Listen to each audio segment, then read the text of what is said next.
এবার একটু ভাঙড়ের দিকে নজর রাখবো। তৃণমূল আইএসএফ বচসায় উত্তেজনা ভাঙড়ে। বাড়িতে চড়াও হয়ে মারধরের অভিযোগ আইএসএফ নেতা।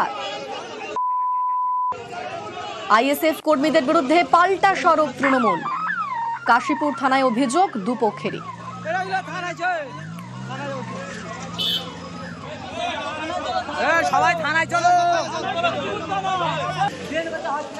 দশমীতে কলকাতা সহ একাধিক জেলায় বাড়বে বৃষ্টি। ঝড় বৃষ্টির সম্ভাবনা দক্ষিণ 24 পরগনা ও 2 মেদিনীপুরে। ভারী বৃষ্টির সতর্কতা কলকাতা, হাওড়া, উত্তর 24 পরগনা, হুগলি সহ একাধিক জেলায়। নিম্নচাপের বৃষ্টি চলবে দ্বাদশী অর্থাৎ শনিবার পর্যন্ত। রবিবার কলকাতায় দুর্গাপুজোর কার্নিভাল, সেদিন থেকে বৃষ্টি কমতে পারে দক্ষিণবঙ্গে, তবে দুর্যোগ বাড়বে উত্তরবঙ্গে।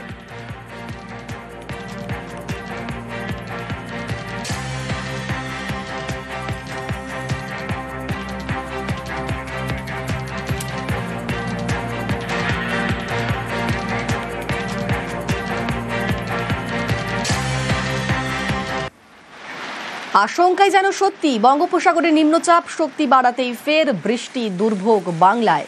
আজ থেকে দ্বাদশী ভাসবে কলকাতা, হাওড়া সহ 4 জেলা। এই মুহূর্তে আমাদের সঙ্গে রয়েছেন প্রতিনিধি পঙ্কজ। দীঘা, পটাশপুর বিভিন্ন জায়গাতেই তো বৃষ্টি চলছে, কি অবস্থা?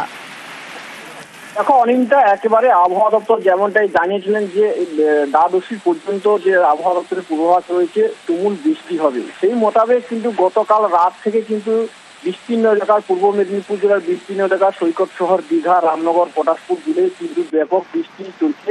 এখনো বৃষ্টি ব্যাপক, সঙ্গে ঝড়ো হাওয়াও বইছে।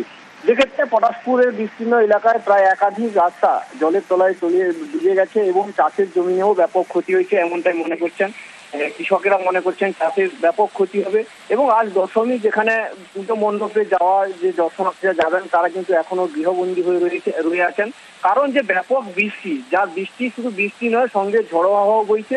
তাই পটাশপুর, দীঘা, রামনগর জুড়েই কিন্তু সকাল থেকে বৃষ্টি এবং জনজীবন বিঘ্নিত হয়েছে এবং উত্তাল রয়েছে সৈকত শহর দীঘা, যেখানে সমুদ্রে বড় বড় ঢেউ উত্তাল হয়ে কিন্তু গাঢ়লে পড়ছে।